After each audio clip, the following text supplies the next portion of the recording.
It was a crisp Saturday morning, and my nephew, Ethan, had just finished building his treehouse with a little help from his dad.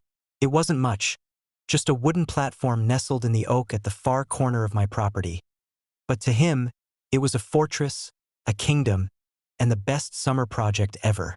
I had promised to keep it safe, and I had every intention of doing just that. Then Karen appeared. Of course, she didn't come with a smile or a polite knock. No, she stormed onto my property like it was her personal kingdom. In her hand was a small but menacing electric saw.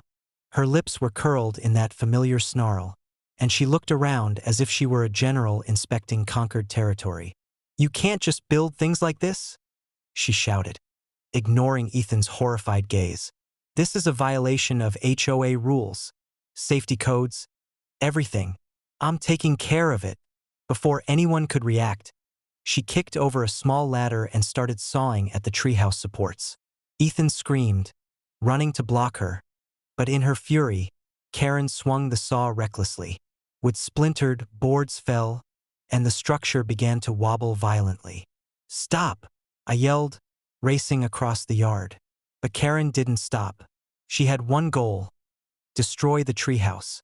She didn't care about the rules, the child, or the fact that she was trespassing. Ethan stumbled as a board hit him on the arm, leaving a nasty bruise. My blood ran cold. This wasn't just vandalism anymore, this was assault. I grabbed Karen's arm, trying to wrestle the saw away, but she struggled violently, screaming about her HOA authority. That's when my phone buzzed. I had already pre-dialed the sheriff earlier that week, just in case Karen tried anything new.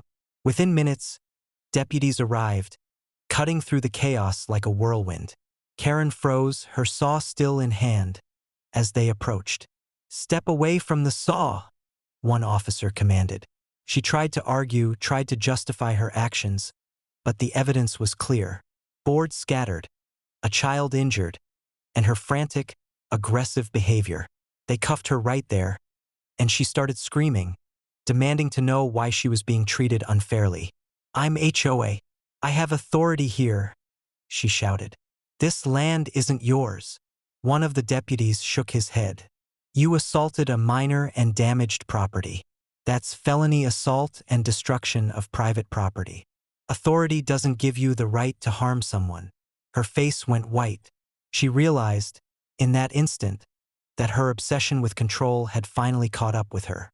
She had crossed a line she could never come back from.